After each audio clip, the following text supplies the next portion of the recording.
وَنُنَزِّلُ مِنَ الْقُرْآنِ مَا هُوَ شِفَاءٌ وَرَحْمَةٌ لِلْمُؤْمِنِينَ.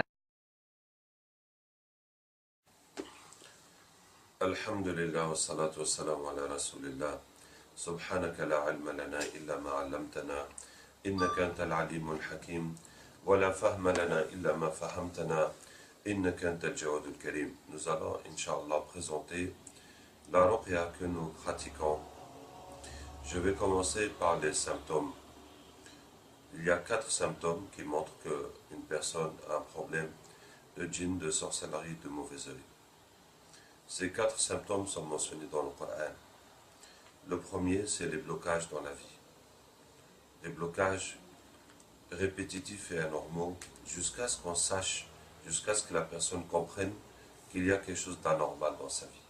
Qu'on ne peut pas dire que chaque fois c'est le hasard ou la malchance. Il y a quelque chose qui est en train de bloquer ta vie, qui t'empêche d'avancer. Des blocages à 3 niveaux, au niveau du travail, de l'argent, du mariage, des enfants, des études, des diplômes, des blocages dans tout ce qu'on peut essayer de faire. Pour cela, Allah Tabaraka wa Ta'ala dit وَمِن شَرِّ النَّفَّاثَاتِ فِي الْعُقَدِ. On demande à Allah de nous préserver du mal de celles qui soufflent dans les nœuds. Les sorcières qui font des nœuds et qui récitent des choses sataniques. Quelqu'un pourrait dire, mais qu'est-ce que ça peut bien me faire? Mais Allah nous dit qu'il y a un mal dedans.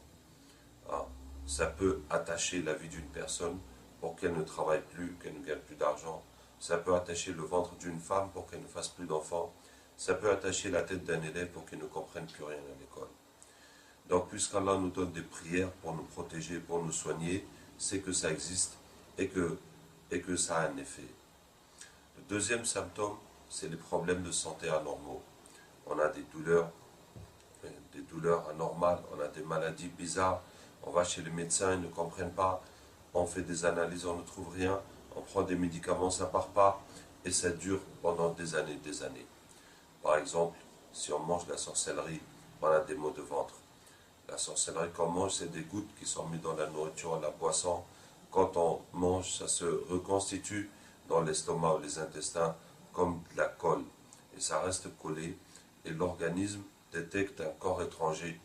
Et les sucs digestifs, les acides du ventre, de la digestion, l'attaquent comme si on se gratte, et on se gratte sans que rien ne parte, jusqu'à ce que ça devienne irrité, ça devienne une gastrite, et jusqu'à ce que ça saigne, que ça devienne un ulcère. Et ça continue comme ça.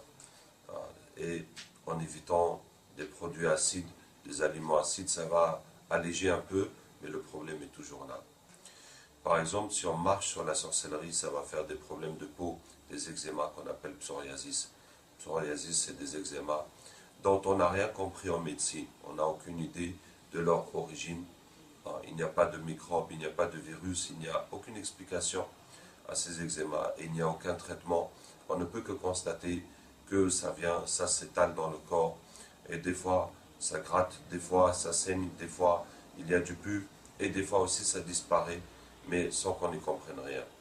Et ainsi, il y a beaucoup de problèmes de santé qui sont provoqués par la sorcellerie, les djinns. Et en cela, Allah Tabaraka wa Ta'ala dit comme celui qui est secoué par les crises, qui est possédé par le diable. Donc les crises d'épilepsie, les crises de possession, qui sont dues aussi au djinn. Le troisième symptôme, c'est les états mentaux anormaux. Ça veut dire qu'on s'énerve trop, surtout dans un couple. Quand on fait la sorcellerie dans un couple, on se met à se disputer pour des futilités, pour des choses qui sont vraiment futiles. Et plus on en discute, plus ça s'aggrave. Plus ça devient grand, ça s'agrandit. Et ça ne se calmera que quand on va se quitter.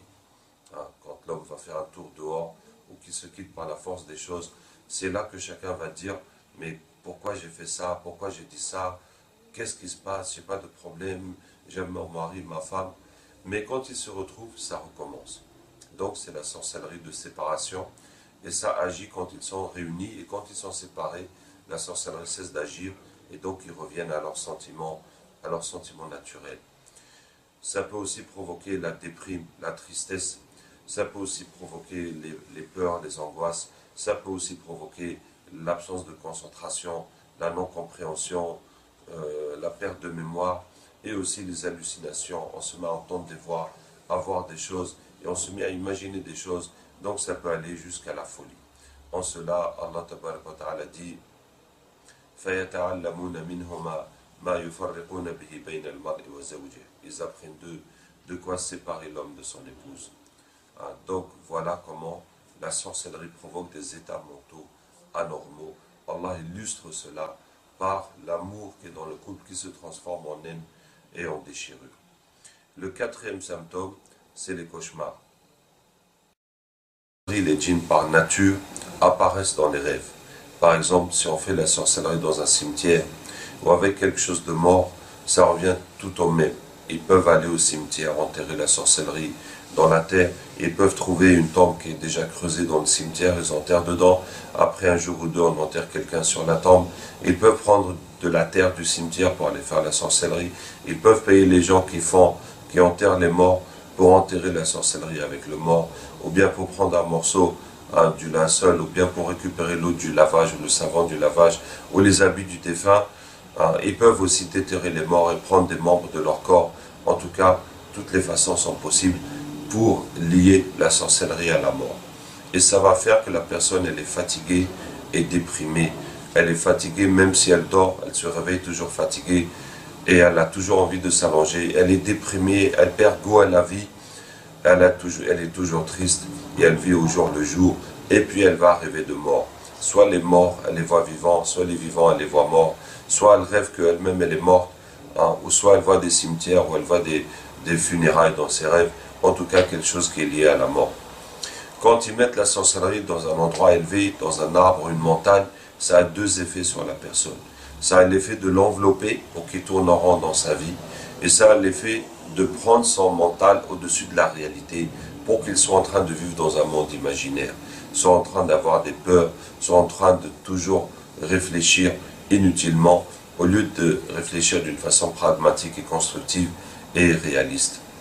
Et il va voir dans son rêve les hauteurs, ça veut dire il rêve qu'il monte ou qu'il vole, qu'il plane ou qu'il tombe ou qu'il est en train de descendre ou qu'il est dans un avion ou qu'il est dans un endroit élevé ou qu'il est en train de glisser dans son lit. Quand on met la sorcellerie dans de l'eau, dans la rivière, dans la mer, ça a l'effet, c'est pour empêcher la personne de construire quoi que ce soit dans sa vie. Sa vie va s'écouler comme de l'eau d'une rivière qui part dans la mer inutilement, et aussi son argent va couler de ses mains comme de l'eau, comme si tu ramasses de l'eau avec tes mains, le temps de lever tes mains, il n'y a plus rien dedans. Et la personne va rêver de l'eau, elle va voir des rivières, ou bien elle traverse les rivières, ou bien elle nage, ou bien elle se noie, ou bien la pluie, d'une façon ou d'une autre, elle va rêver de l'eau. Quand ils font un cadenas dans la sorcellerie, il y a plein de façons de faire un cadenas. Vous pouvez imaginer comment faire, soit un cadenas normal, soit de multiples façons. Donc quand ils font un cadenas, c'est pour bloquer la vie de la personne. Et l'effet dans le rêve, c'est les poursuites. Comme quelque chose qui essaye d'attraper la personne et qui l'attrape jamais. Et ces poursuites, elles se passent toujours de la même façon. C'est-à-dire que la personne est en train de s'enfuir et puis il n'est jamais rejoint par les choses qui le poursuivent, qu'ils vont le rejoindre pour le taper ou pour faire quelque chose. Et à la fin, soit il se réveille, soit il s'envole, soit il tombe en fonction de comment est faite la sorcellerie. Quand ils font des nœuds dans la sorcellerie, ça apparaît, les nœuds, comme j'ai dit, c'est pour attacher la vie de la personne. Ça, c'est un symbole qui est multifonction. Ça peut provoquer plein de choses différentes. Ça peut bloquer la communication, ça peut bloquer la réflexion, ça peut bloquer la virilité d'un homme. En tout cas, ça vient dans le rêve comme des serpents. Comme les sorciers de Pharaon qui transformaient les cordes et les bâtons en serpents. C'est comme ça que les nœuds se traduisent dans les rêves. Quand ils font la sorcellerie avec les traces de pas d'une personne, ça veut dire que la personne passe et ils vont récupérer la poussière derrière lui. Pour faire la sorcellerie, ça va bloquer son avancement dans la vie et il va rêver de véhicules ou bien de voyages, des voitures, des avions, des bateaux, des accidents, les freins qui ne tiennent pas, toutes des véhicules de différentes façons. Ça montre qu'on a fait la sorcellerie avec la trace de ses pas. pour empêcher qu'il avance. Quand on fait la sorcellerie avec les habits intimes de la personne, surtout les femmes, elles vont voir des bébés et des enfants dans leurs rêves. Et quand la sorcellerie a un lien avec le sexe, donc soit on arrive à récupérer les dessous de la personne, ou bien ses poils intimes, ou bien ils vont envoyer un djinn déposer la sorcellerie dans le sexe de la personne, et bien ça va faire des rêves érotiques excessifs. Quand la femme, on lui fait la sorcellerie avec le sang de ses règles, elle va rêver du sang. Et ça, elle fait qu'elle ne supporte plus son mari, elle ne supporte plus ses paroles et son contact. Et des fois aussi, ils mettent la sorcellerie dans les toilettes, ou bien ils utilisent les excréments pour faire la sorcellerie. Et ça a l'effet de rendre la personne répugnante. Et la personne va voir dans ses rêves des toilettes. Soit elle voit des toilettes propres, des toilettes sales, ou soit elle voit qu'elle a besoin de faire ses besoins qu'elle n'arrive pas à trouver, ou bien qu'elle trouve des toilettes qui sont trop sales, ou bien des toilettes qui n'ont pas de porte, etc. En tout cas, ça fait tous ces rêves liés aux toilettes. Alors, voici les 4 symptômes qui permettent de comprendre si vous avez un problème de djinn, de sorcellerie, de mauvais œil. Et dans cette analyse, dans ces 4 symptômes, il y a beaucoup d'avantages. D'abord, c'est un diagnostic qui est logique, rationnel. Il n'y a pas d'élément irrationnel, il n'y a pas d'élément parachuté, il n'y a pas quelque chose d'incompréhensible dans ce diagnostic. Et deuxièmement, il n'y a pas besoin de djinn, il n'y a pas besoin de lire le Coran sur la personne jusqu'à ce qu'un djinn parle et ensuite on se met à interroger le djinn, quel est le problème de cette personne. On peut établir le diagnostic simplement en discutant avec la personne et en comprenant les problèmes qu'il est en train de vivre. Et il n'y a pas besoin d'un autre moyen paranormal, d'un moyen de connaître, d'être en contact avec des djinns musulmans, ou d'avoir des anges, ou de faire des rêves, ou de faire l'istikhara, ou de faire des calculs, ou d'avoir quoi que ce soit de paranormal. On le comprend d'une façon logique et normale. L'autre avantage, c'est que les 4 symptômes sont dans le Coran. Ces 4 symptômes, je vous ai cité les versets, sont mentionnés dans le Coran. Et contrairement à beaucoup de symptômes qu'on trouve dans les livres de Ruqya, que ce soit des symptômes que la personne vit ou des réactions à la lecture du Coran qui sont purement le fruit de l'expérience de leurs auteurs et qui, en tout cas pour ma part, ne sont pas convaincants. Pour bon nombre d'entre eux ne sont pas convaincants et ne sont pas des symptômes absolus. Ces 4 symptômes aussi tracent la frontière entre ce qui est normal et paranormal. C'est ça le critère dans les 4 symptômes. Les blocages dans la vie, quand les blocages deviennent répétitifs et anormaux, jusqu'à ce que ça dépasse l'hypothèse du hasard. Et on sait que non, il y a un facteur qui est en train d'agir sur ma vie et qui m'empêche de progresser. Il y a une force invisible qui empêche ma vie d'avancer et c'est ça qui est la sorcellerie par définition même. C'est une force invisible qui t'empêche d'avancer dans ta vie. Les problèmes de santé aussi, la frontière est entre le normal et le paranormal. Comment on peut avoir des douleurs?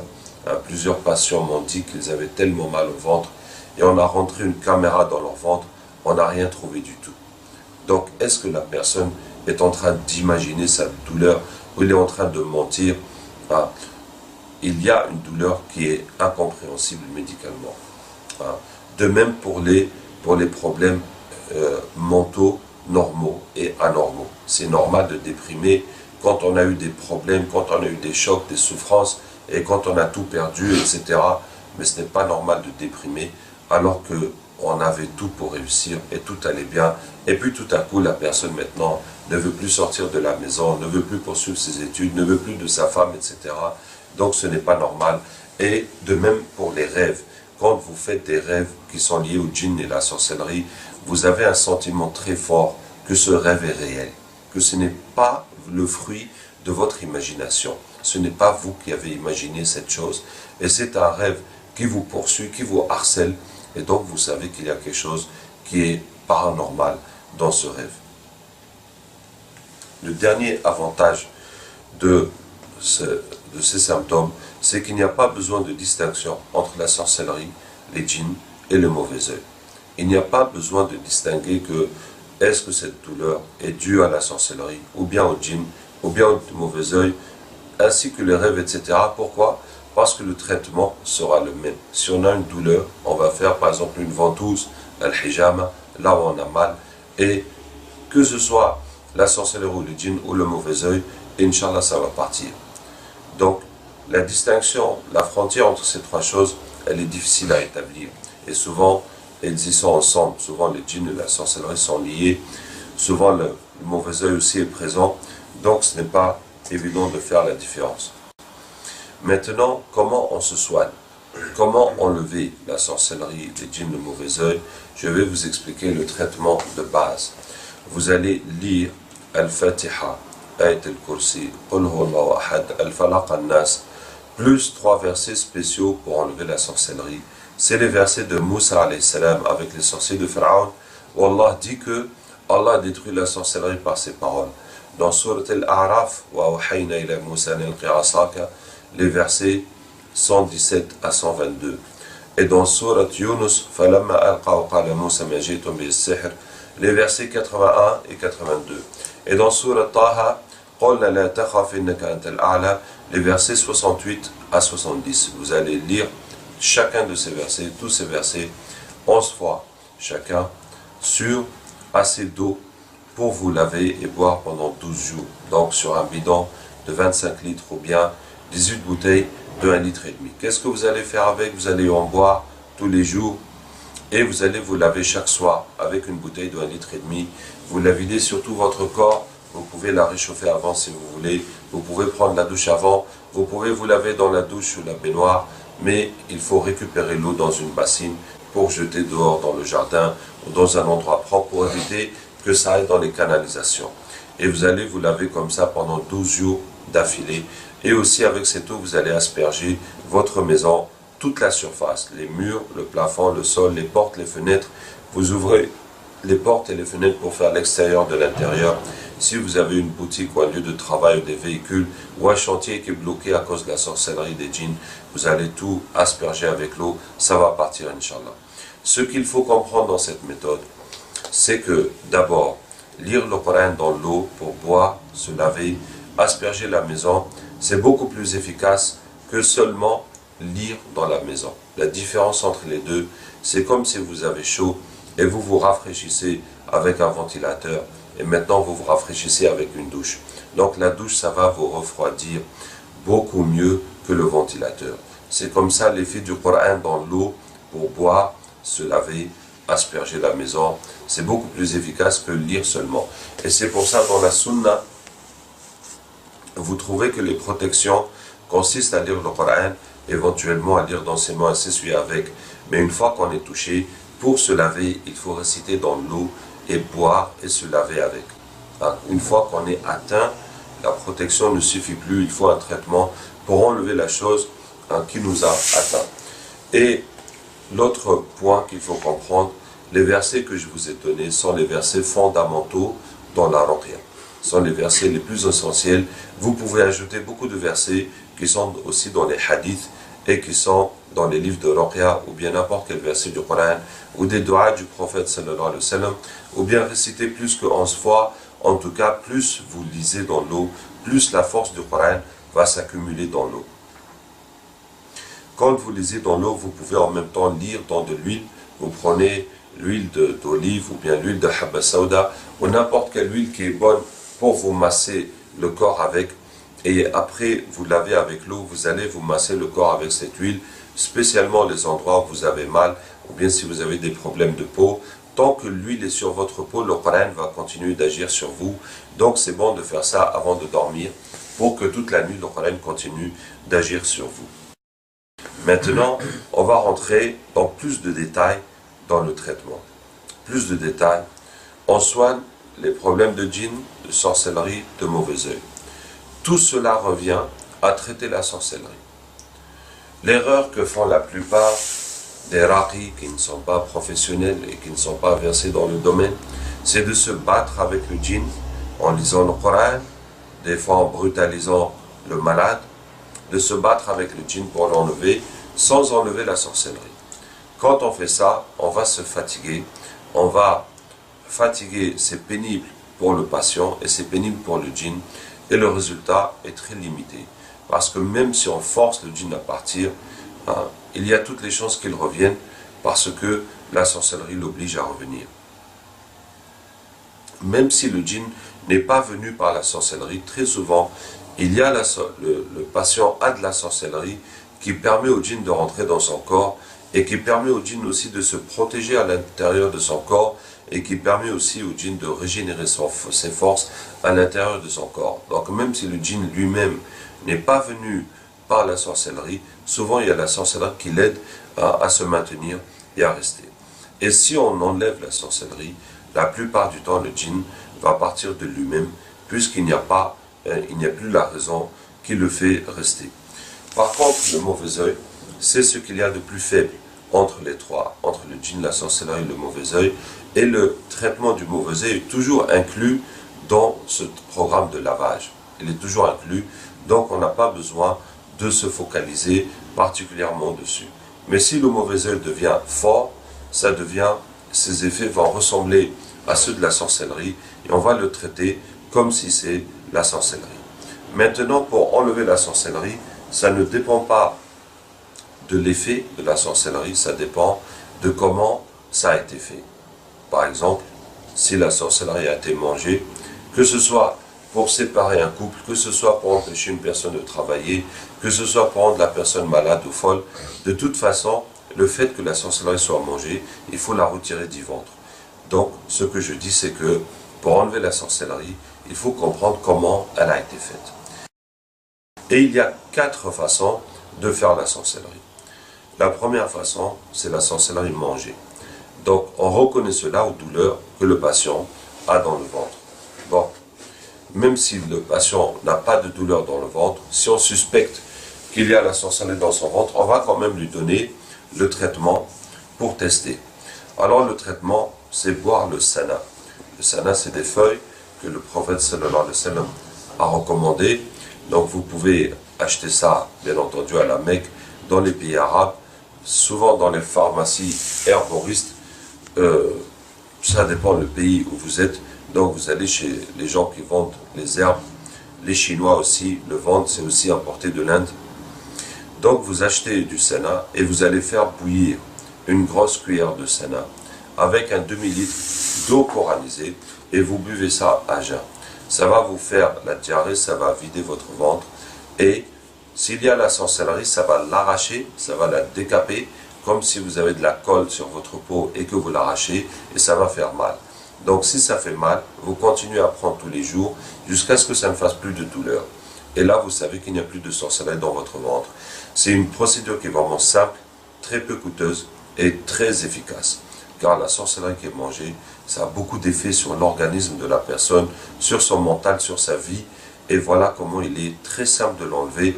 Et franchement, pour ce type de sorcellerie, vous n'avez pas besoin d'aller chez un soignant professionnel. Chacun peut faire ça lui-même.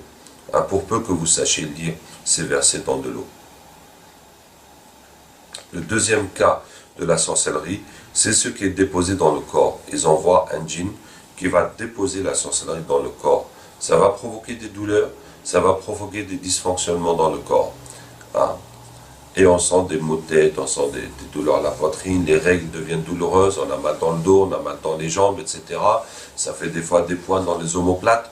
En tout cas, partout où il y a ces douleurs anormales, vous allez poser des ventouses.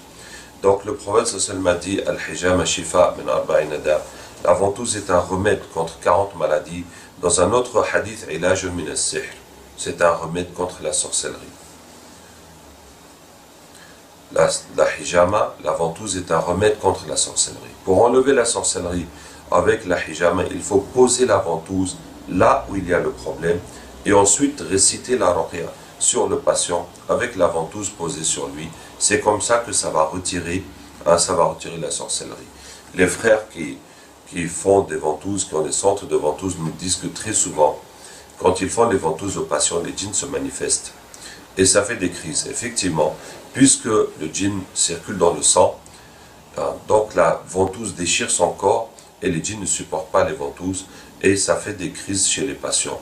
Mais quand on fait la ventouse avec la lecture, c'est beaucoup plus efficace que seulement la ventouse pour enlever les djinns et la sorcellerie.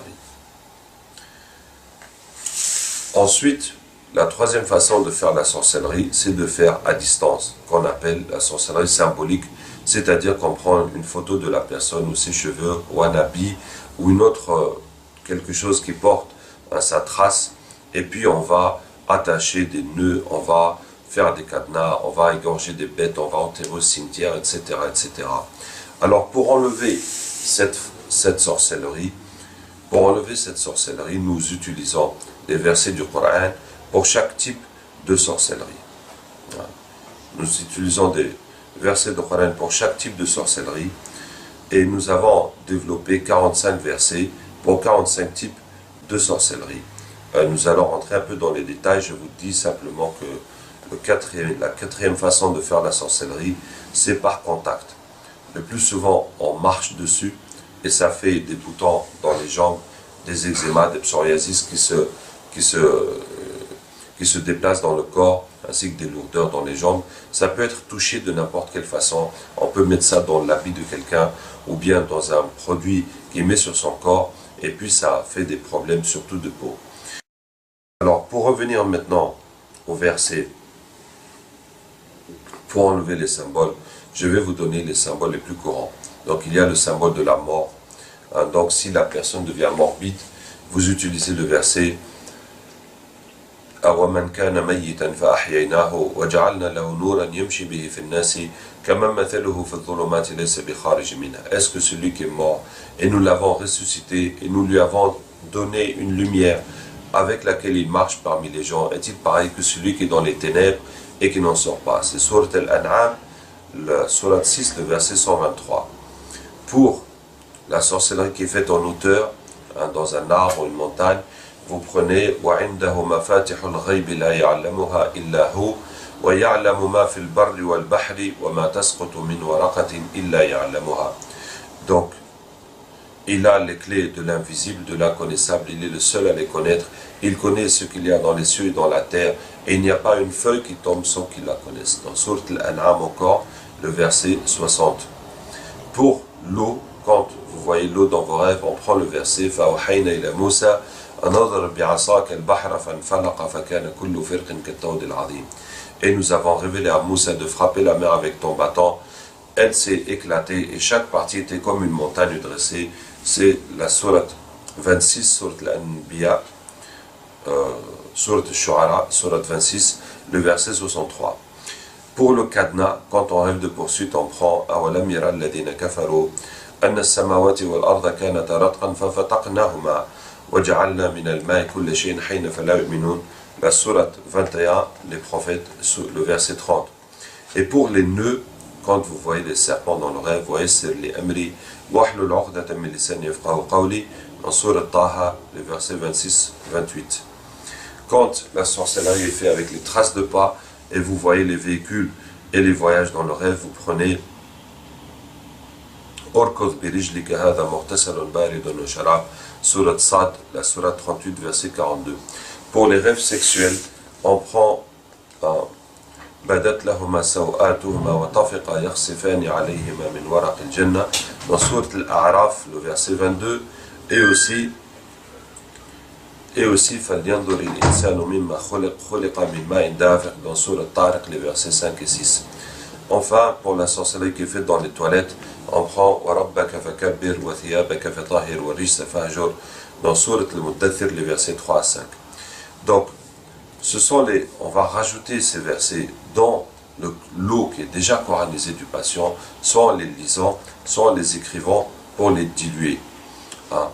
Et si les symptômes sont vraiment très forts dans la vie de la personne, si l'effet de la mort par exemple est très fort, ou bien l'effet du blocage est très fort, ou bien les effets sexuels sont vraiment très forts, quel que soit l'effet qui est très fort, alors vous prenez ce verset et vous allez le lire encore plus et plus sur l'eau du patient, par exemple 30 fois ou bien 100 fois, autant que vous voulez, vous pouvez le lire dans l'eau du patient. Le résultat, mes frères, mes sœurs, de cette présentation, c'est que vous pouvez, tout le monde peut comprendre lui-même les problèmes qui lui arrivent. Tout le monde peut analyser ses propres symptômes, tout le monde peut faire son propre diagnostic et tout le monde peut se soigner. Bon, pas vraiment, parce qu'il faut au moins pouvoir lire le Coran. Il faut au moins pouvoir lire le Coran, mais si on peut lire le Coran, donc tout le monde peut se soigner, sauf les ventouses. Donc il y a des ventouses qu'on peut se faire si c'est devant. Bon, si c'est des parties du corps qu'on ne peut pas faire nous-mêmes, il faut quelqu'un pour nous aider à poser les ventouses. Mais en tout cas, le traitement est clair. Le traitement est clair, le traitement est transparent, la compréhension est évidente. Il n'y a pas une science cachée, il n'y a pas une science occulte, il n'y a pas une science que quelqu'un peut garder jalousement pour lui-même.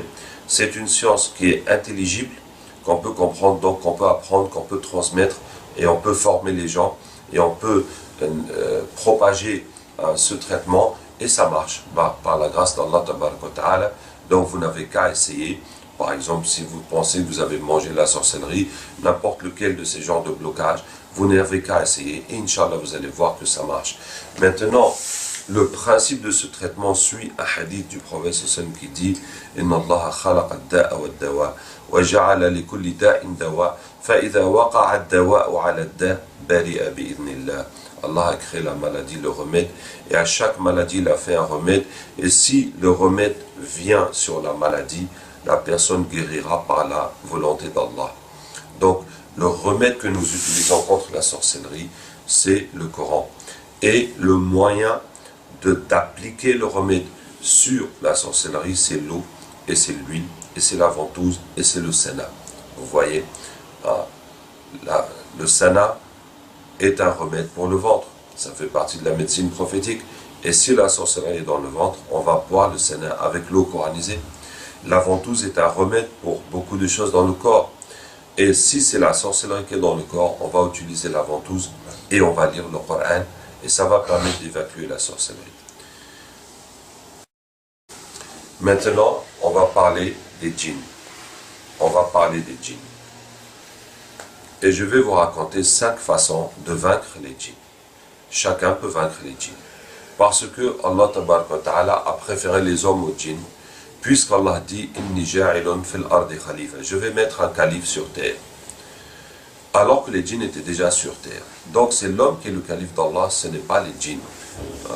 Et quand Allah a créé Adam alayhi salam, Allah a ordonné à Iblis de se prosterner devant Adam alayhi salam. Il n'a pas demandé à Adam de se prosterner à Iblis. Donc Allah a pris le meilleur des djinns, Iblis, pour lui dire « Voilà maintenant ton maître. » Les djinns, vous avez fait du désordre sur terre et je vais mettre quelqu'un qui va mettre de l'ordre sur terre, appliquer ma volonté, je vais désigner quelqu'un.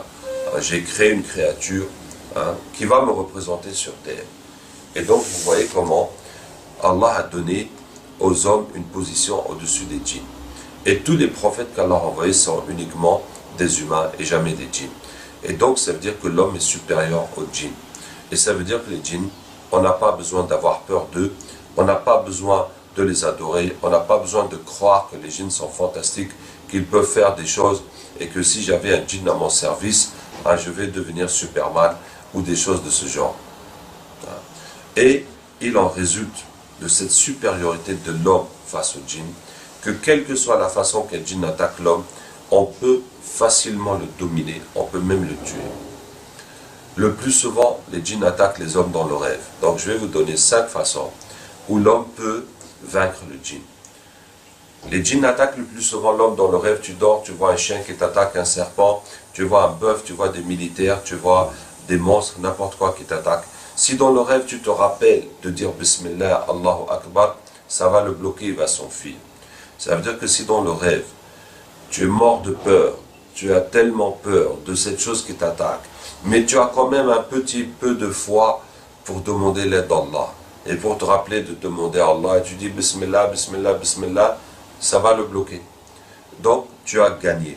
Tu as gagné la confrontation juste en demandant à Allah, alors que toi-même tu es mort de peur. Vous voyez?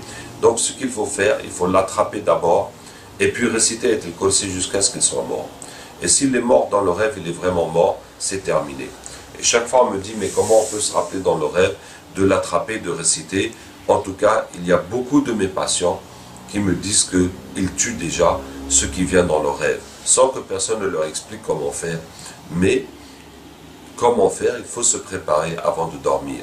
Donc si vous avez l'habitude de faire ce genre de rêve, avant de dormir, vous vous préparez, vous faites vos adhkar, lire Ayatul Kursi, lire les 3 qul et vous essuyez avec 3 fois, autre invocation du sommeil, et vous ajoutez ce verset, Aynama takunu ya'ti bikumullahu jami'an, inna Allaha ala kulli shay'in qadir. Où que vous soyez, Allah vous ramènera tous, car Allah est capable de tout.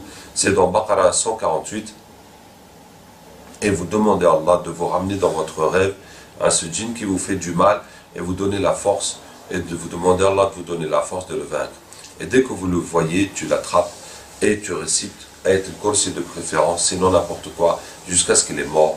Et s'il est mort dans le rêve, il est vraiment mort, c'est fini. Donc vous refaites ça tous les soirs jusqu'à ce que vous les ayez tous finis. Voici la première façon de vaincre les djinns. La deuxième façon, c'est quand on est paralysé dans le sommeil. Certaines personnes, quand elles vont dormir, ou bien elles dorment, elles sentent quelque chose qui les écrase, qui les paralyse. Donc ça aussi, c'est des djinns qui attaquent les gens de cette façon-là. Donc si vous sentez ça, qu'est-ce que tu vas faire? Eh bien d'abord, tu vas l'attraper. Comment tu vas l'attraper? Tu vas juste serrer les mains. Tu essayes, tu fais l'intention de serrer les mains avec l'intention de l'attraper. Et quand tu as fait ça, une fois que tu as essayé de serrer les mains, tu commences à réciter dans ta tête Allahu la ilaha illa huwa al-hayyul qayyum. Puisque ta langue est attachée, tu laisses la langue, tu récites dans ta tête jusqu'à ce que ta langue se détache. Et là, tu continues à réciter et tu lâches pas, tu serres jusqu'à ce qu'il est mort.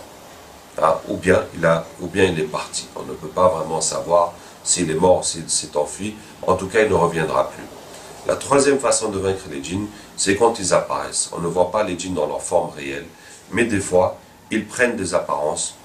Des fois, ils viennent sous forme de serpent, de chien, de chat, sous forme de personnes, comme c'est arrivé pour Abu Huraira radhiyallahu anhu, quand il est venu voler la zakat. Alors, ce qu'il faut savoir, c'est que les djinns, quand ils apparaissent, ils ne peuvent pas apparaître ou disparaître quand on les regarde. Donc, il faut qu'on se retourne pour qu'ils apparaissent ou bien pour qu'ils disparaissent. Donc, si vous voyez cette chose, qu'est-ce que vous allez faire? Vous allez le fixer du regard, vous le regardez fixement, et ainsi il ne peut plus partir. Et à partir de là, vous lisez Ayatul Kursi, vous lisez, jusqu'à ce que, si c'est un mauvais djinn, un shaitan qui est venu faire du mal, il va mourir et c'est terminé. La quatrième façon de vaincre les djinns, c'est quand quelqu'un est possédé. Quand quelqu'un fait la crise, il tombe, il crie, les djinns parlent. Qu'est-ce que vous allez faire? Vous allez le tenir, vous récitez Ayatul Kursi et vous frappez sur son cou. Vous frappez doucement sur son cou, pas trop fort, juste doucement, sans lui faire du mal, comme si votre main est un sabre et que vous lui coupez la tête. Et au bout de quelques minutes, Inch'Allah, le djinn va sentir sa tête se couper, il va s'enfuir et la personne va se réveiller. À ce moment-là, vous lui dites, maintenant, on va demander à Allah de ramener ce djinn pour qu'on en finisse avec lui une bonne fois pour toutes. On ne va pas le laisser jouer avec nous. Chaque fois il vient, chaque fois il s'en va. Et vous récitez Aynama takunu ya'ti bikumullahu jami'an jusqu'à ce que le djinn revienne sur la personne. Et à ce moment-là, la situation s'est inversée. Au lieu que ce soit le djinn qui possède la personne, c'est la personne qui possède le djinn, parce que c'est nous qui l'avons fait venir par la force d'Allah et par la parole d'Allah tabaraka wa ta'ala. Et la preuve, c'est que cette fois-ci, on va lire le Coran, on va frapper son cou et il ne pourra pas s'enfuir comme la première fois parce qu'il est notre prisonnier. Et on va continuer jusqu'à ce que soit il meurt, soit il devient musulman et il n'y aura pas de troisième solution. C'est à partir de là qu'on arrive au captage. C'est à partir de là qu'on arrive au captage. À partir de là, on va dire au patient maintenant, on va demander à Allah de ramener les autres djinns qui sont dans son corps. Et ils vont venir. Ils vont venir et on est déjà dans un autre contexte. Au lieu que ce soit le djinn qui possède la personne, c'est nous qui les avons ramenés par la parole d'Allah. Donc c'est eux qui sont nos prisonniers. Et c'est ce qui les rend vulnérables. Et c'est ce qui fait que l'effet du Coran est plus fort sur eux, c'est-à-dire qu'on arrive à les brûler ou à les convertir avec le Coran, on arrive à les brûler ou à les convertir avec le Coran mieux que dans un cas de possession. Ils sont plus vulnérables. Et ce qui fait qu'ils se convertissent plus facilement ou qu'ils brûlent plus facilement. Et donc on va dire à la personne qu'on va demander à Allah de ramener les djinns, les autres djinns qu'il y a en lui, et pour les convertir. Une fois que c'est fait, on va demander à Allah de ramener les djinns qu'il y a dans sa maison, et puis les djinns des sorciers qui ont envoyé ces djinns-là, les djinns qui restent encore chez eux. Et à partir de là, une fois qu'on a fini de nettoyer l'environnement de la personne a la capacité d'amener n'importe quel djinn en demandant à Allah Ta'ala de les ramener et en lisant le Coran. Et c'est ça la procédure. Donc le captage, c'est que on a trouvé comment retourner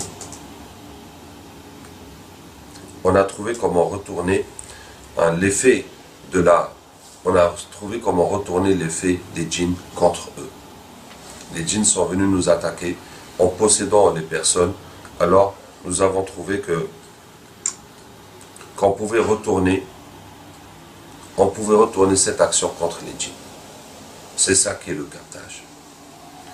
Et nous allons en parler encore.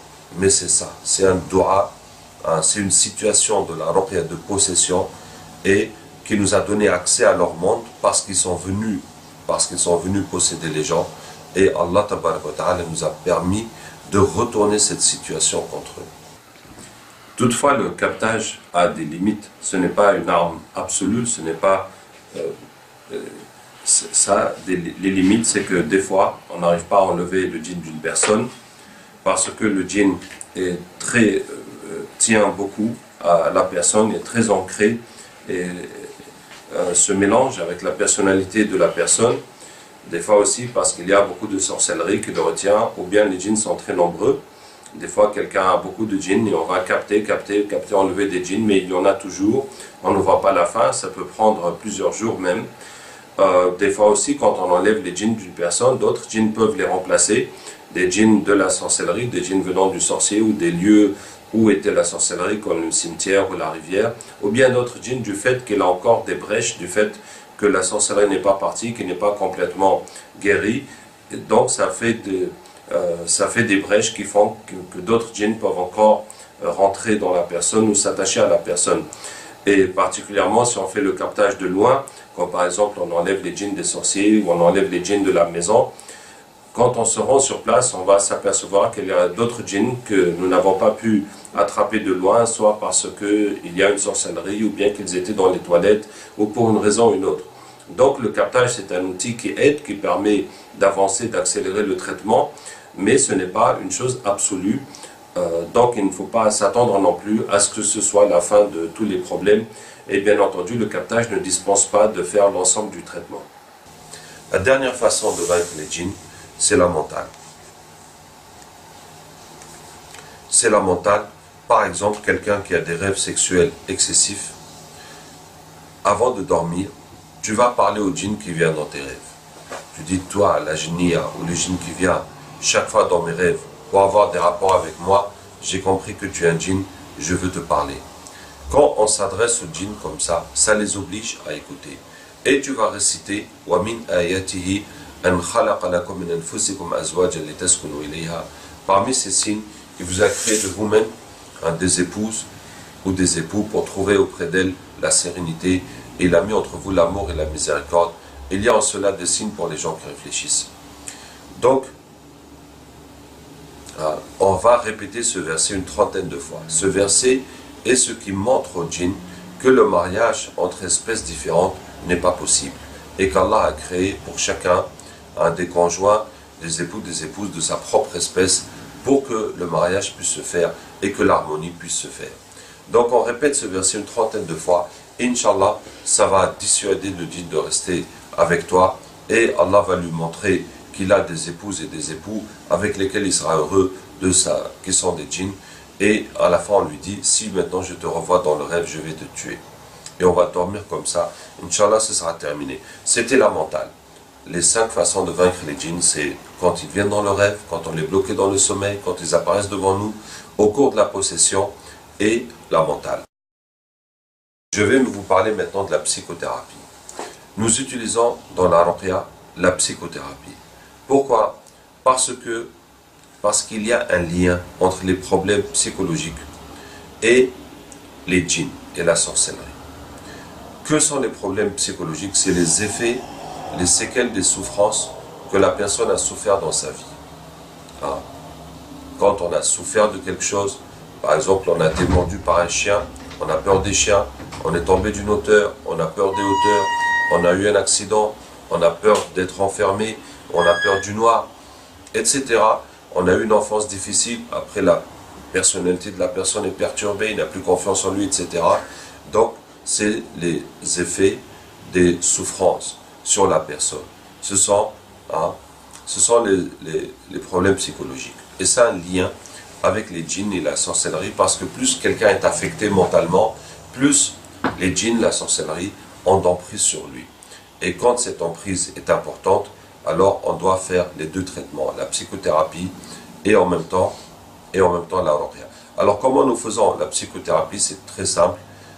On demande à la personne de fermer les yeux, de raconter la chose qu'il a vécue, qu'il a traumatisée, la chose qui était douloureuse. Arrivé à la partie douloureuse, à la chose douloureuse, on va lui faire répéter la phrase qui exprime cette douleur jusqu'à évacuer toutes les souffrances et qu'il n'y en a plus, que la personne se sente bien, et après on continue. C'est très simple, on donne cette formation à ceux qui apprennent la ruqya avec nous, et c'est très efficace. Et quand la personne a des possessions de djinns, quand la personne est possédée des fois par des djinns, par intermittence, le fait de faire la psychothérapie, les djinns ne le supportent pas, parce que ça diminue la place du djinn dans le mental, dans la tête de la personne. Les souffrances, ça lui permet de s'accrocher, ça lui permet d'avoir de l'effet sur la personnalité du patient. Et quand on élimine ces brèches, quand on élimine ces souffrances, ces traumatismes dans le mental de la personne, le djinn ne le supporte pas. C'est comme si les murs se referment sur lui. Et donc, ça va l'obliger à s'exprimer. Et c'est ainsi qu'on arrive à un phénomène extrêmement intéressant. Quel est ce phénomène extrêmement intéressant? Depuis que j'ai commencé les études, j'étais intéressé par toutes sortes d'études, et il y a 3 domaines dans les études où les humains ont du mal, où on a du mal à établir une vérité. Le premier domaine, c'est la religion. Alors, on a du mal globalement, je ne parle pas des musulmans, mais globalement chez les humains, on a du mal à établir la preuve que Dieu existe ou que telle qu'elle est la vraie religion d'un point de vue purement scientifique. Le premier domaine qui est difficile à établir scientifiquement, en tout cas au niveau de tous les humains. Je sais que nous, les musulmans, nous avons nos preuves et nous avons nos certitudes.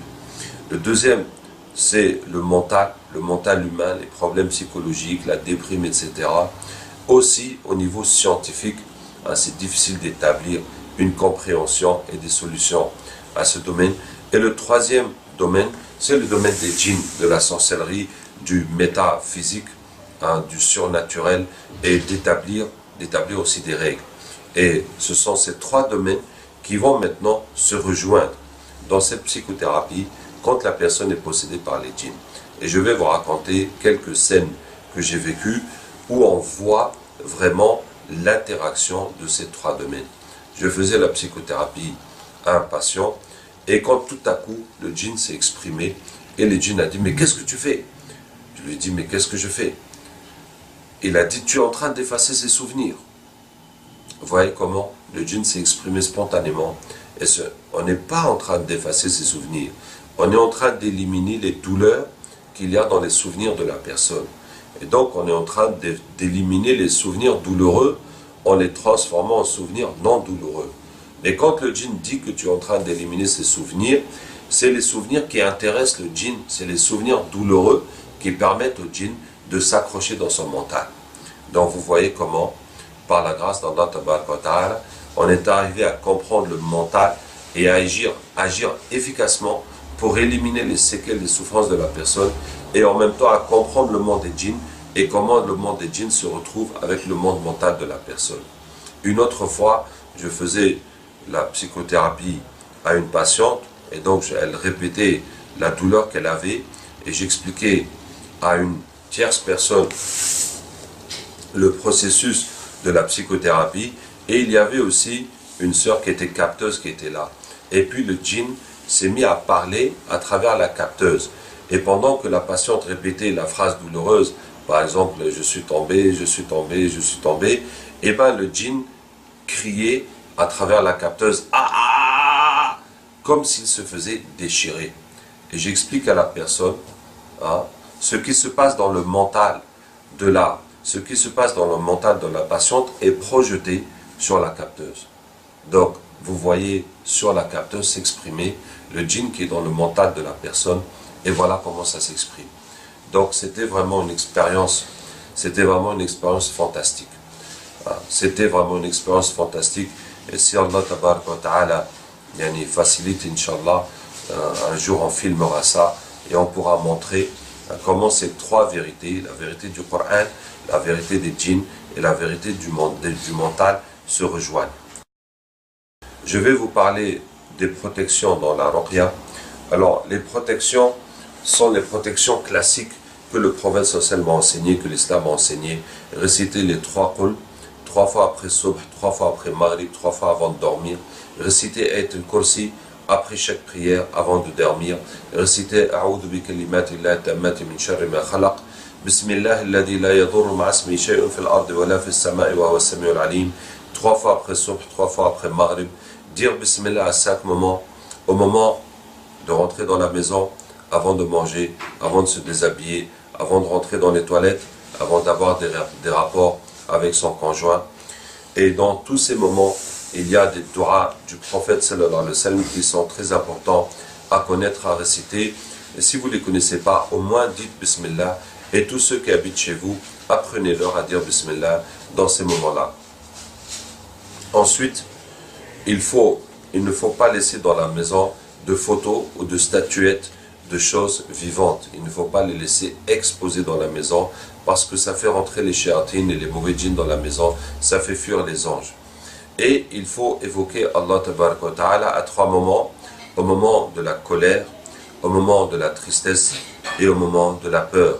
Car ce sont des moments de faiblesse de l'homme où les djinns peuvent dominer l'homme. Donc dans la colère, il faut dire A'udhu billahi minash shaitanir rajim. Dans la tristesse, on dit Inna lillahi wa inna ilayhi raji'un. Et dans la peur, on dit Allahumma inna naj'aluka fi nuhurihim wa na'udhu bika min shururihim. Ensuite, il faut dire Bismillah quand on traverse l'eau, surtout l'eau sale, ou quand on jette quelque chose dans l'eau, surtout l'eau chaude. Parce que, surtout l'eau chaude dans les canalisations, si on a fait bouillir de l'eau pour la cuisson. Ensuite, il faut savoir que les péchés annulent les protections. Tu ne peux pas désobéir à Allah Tabaraka wa Ta'ala et Allah va encore te protéger. Par exemple, en sortant de la maison, si on dit Bismillah tawakkaltu ala Allah wa la hawla wa la quwwata illa billah, le prophète dit que les anges nous protègent et que Shaitan s'éloigne de nous. Mais si on sort de la maison, on commence à regarder les femmes, les anges vont nous laisser, Shaitan va revenir avec la personne. De même si c'est une femme qui n'est pas voilée, comme l'islam le demande, et elle sort, bien qu'elle fasse le dua, Shaitan va la suivre et les anges vont la quitter. Enfin, il n'y a pas quelque chose à porter ou à accrocher ou à mettre dans sa maison, dans sa voiture ou quelque part pour se protéger. C'est uniquement tes actions, ta piété, ta prière, tes invocations. Comme dit le prophète sallallahu alayhi wa sallam, Ihfadillah yahfadka, ihfadillah tajidu tujah. Garde Allah, Allah te gardera. Garde Allah, tu le trouveras avec toi. Ensuite, nous allons parler du shirk. On sait que la sorcellerie et la voyance, c'est de la mécréance et c'est du shirk. Mais il y a plusieurs types de shirk, 4 types de shirk qui sont malheureusement répandus chez les musulmans et que beaucoup de musulmans ne connaissent pas. Le premier, c'est les sacrifices pour les djinns. que ce soit égorger des moutons noirs, des poules noires, que ce soit verser du lait, verser de la nourriture, que ce soit verser de l'eau, du miel, de l'argent, allumer des cierges, des bougies pour les djinns, toute forme de sacrifice pour les djinns, c'est du shirk. Qu'Allah Ta'ala nous en préserve. Le deuxième, c'est utiliser les noms des djinns dans les écritures, les invocations ou le dhikr. Et on a des livres où on a des noms de Israfa Yahil, bon, sans parler des noms de Qatmir, de Baddouh, tous ces noms bizarres. En tout cas, dès que vous trouvez des invocations incompréhensibles ou des noms que vous ne connaissez pas, ne les utilisez jamais. Certains disent aussi qu'ils utilisent les noms d'Allah en langue syrianique ou hébraïque ou en langue araméenne. On n'a pas le droit dans l'islam d'utiliser des noms d'Allah qu'on ne connaît pas. Troisième shirk, les bracelets et les bagues de chance et de protection. Si on vous dit que ce bracelet ou cette bague va vous porter chance ou va vous protéger, vous pouvez être sûr qu'il y a du shirk dedans, à moins que ce soit quelque chose de bidon. Mais tous ceux qu'on a eu à vérifier, c'est du shirk. Et le quatrième shirk qui est le plus répandu, c'est les amulettes. Les amulettes qu'on appelle en arabe tama'im. Et tama'im, c'est tout ce qui est attaché pour se protéger. Alors ça s'appelle ktab en arabe, ça s'appelle hirz, ça s'appelle hiriz en comorien, ça s'appelle ta'wiz en indien, ça s'appelle hijab aussi chez les arabes, ça s'appelle gris-gris chez les africains, ça s'appelle juju au Nigeria. En tout cas, ça revient tous au même. C'est les choses qu'on accroche soi-même, ou bien dans la maison, ou bien dans le véhicule, ou bien dans le magasin, pour la chance, pour la protection. Justement, par la grâce d'Allah Tabaraka wa Ta'ala, le captage nous permet de mettre à jour tout ce shirk. Chaque fois que nous avons un patient qui a une bague ou qui a une amulette et qui n'est pas convaincu, que c'est du shirk, par la grâce d'Allah Tabaraka wa Ta'ala, on peut ramener les djinns de ces amulettes et leur faire témoigner de ce qu'ils sont en train de faire. Et les djinns, immanquablement, c'est la même réponse. C'est la même réponse. Ils sont là pour protéger la personne ou pour l'aider ou pour lui faire rendre un service. Ce service, des fois ils le font, des fois ils ne le font pas. Et en échange de ce service, ils vont toujours nuire la personne plus qu'ils ne l'aident. Ils vont toujours lui nuire plus qu'ils ne l'aident. Classiquement, la personne veut de l'argent, on va lui faire quelque chose pour que son commerce marche, il va perdre la santé, il va perdre les enfants. Il va perdre autre chose et cet argent qu'il gagne, il va se dilapider à travers des accidents ou autre chose. Ou bien tu vas prendre un gris-gris, une amulette, Allah nous préserve, pour régler un problème de santé, ça pourra s'arranger, mais il y aura un problème de santé plus grave. C'est ainsi que ça marche. C'est ainsi que ça marche. Et c'est ce qu'Allah Tabaraka wa Ta'ala dit, وَإِنَّهُ كَانَ رِجَالٌ مِنَ الْإِنسِ يَعُودُونَ بِرِجَالٍ مِنَ الْجِنِّ فَزَادُوهُمْ رَهِقًا. Il y avait des hommes qui demandent la protection des djinns et leur en fait plus de mal encore. Maintenant, pour nous, il est nécessaire de dire aux gens d'enlever les amulettes. Parce que pour se soigner avec le Coran, il vaut mieux adorer Allah, se repentir de ses péchés pour demander l'aide d'Allah. Et alhamdulillah, la ruqya est pour beaucoup de gens une occasion, la ruqya est pour beaucoup de gens une occasion de se repentir et de se rapprocher d'Allah Tabaraka wa Ta'ala. Mais si quelqu'un fait le shirk, si quelqu'un a des amulettes et qui sont du shirk et qui ramènent des djinns, mais il ne pourra pas guérir parce qu'il y aura toujours des djinns qui viennent. Alors je vais parler un peu du fonctionnement de ces amulettes.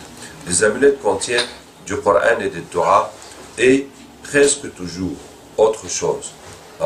Des noms bizarres, des symboles, des quadrillages avec des lettres et avec des nombres. Ce sont des codes qui ramènent les djinns. Ce sont les codes qui ramènent les djinns qui sont recrutés pour aider la personne, mais qui lui provoquent un plus de mal. Maintenant, il y a des savants chez les Hanafi et les Shafi'i qui autorisent les amulettes qui ne contiennent que le Coran et les Torah. En vérité, c'est très rare, puisque nous enlevons les amulettes des patients et nous voyons ce qu'il y a à l'intérieur. C'est très rare. La plupart du temps, les amulettes contiennent un shirk évident. quelque chose qui est clairement du shirk, qui est indiscutable, ou bien des choses qui sont incompréhensibles et donc qui sont interdites. Hein, il faut savoir que les amulettes, qu'elles soient africaines ou arabes ou comoriennes ou turques ou indiennes, elles sont toutes identiques, elles sont toutes les mêmes. Donc il n'y a pas une culture dans le monde, un endroit où les amulettes sont meilleures que les autres. Et donc quand on amène ces djinns des amulettes à travers le captage et qu'on les fait témoigner de ce qu'ils sont en train de faire, de ce que signifient ces paroles qu'il y a dans les amulettes et de la façon dont ces amulettes ont été faites. Parce que, une fois j'ai eu à débattre avec des savants qui défendaient ce principe des amulettes, malheureusement, et qui m'ont ramené 26 livres, 26 livres de fabrication des amulettes. Et bien, aucun de ces livres n'explique comment ça fonctionne. Aucun de ces livres n'explique comment on arrive à trouver ce carré avec ces nombres. D'où est-ce que cette formule est sortie? Aucun de ces livres ne l'explique. On donne seulement des formules prêtes à l'emploi.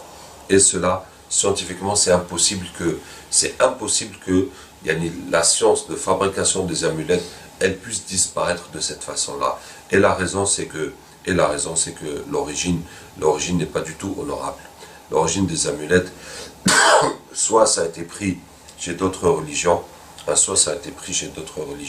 soit c'est venu à travers des rêves, ou soit c'est venu à travers des pactes avec les djinns qui sont du shirk. Et donc, le captage nous permet d'étaler tout cela au grand jour et de l'exposer sur Internet pour que tout le monde sache ce que cela contient.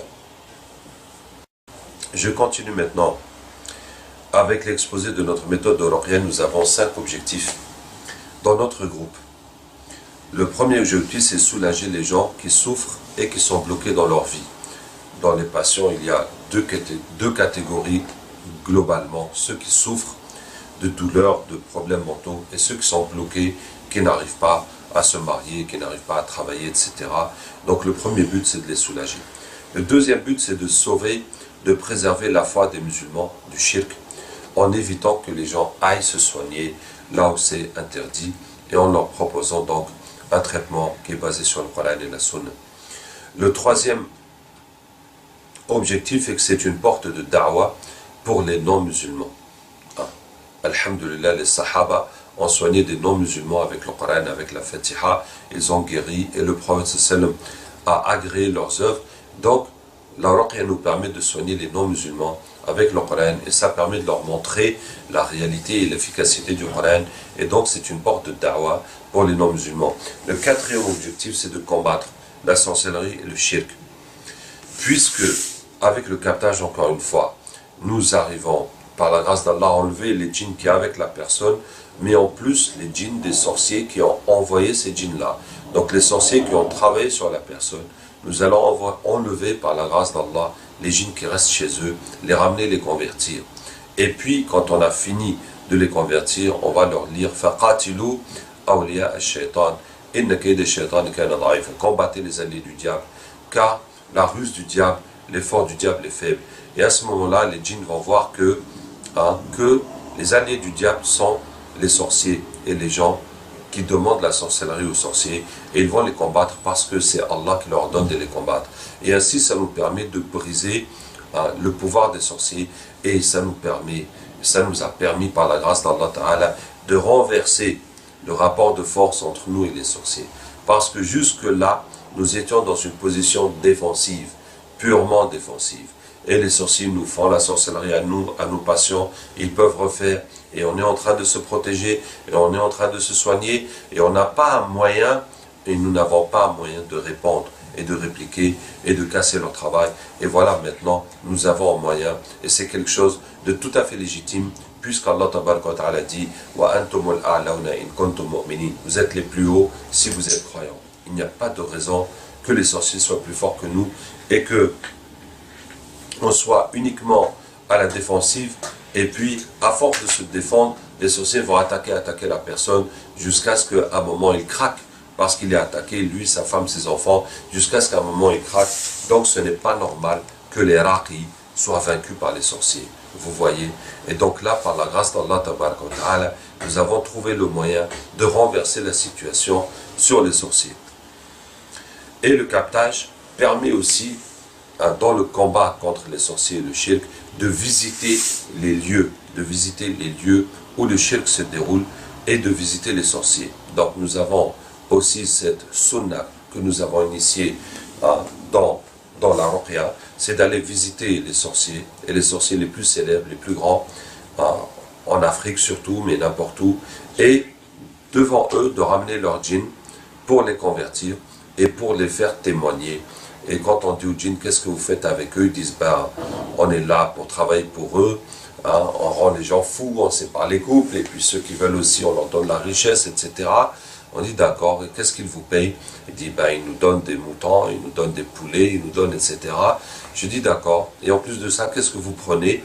Et ils disent, non, ça c'est un secret.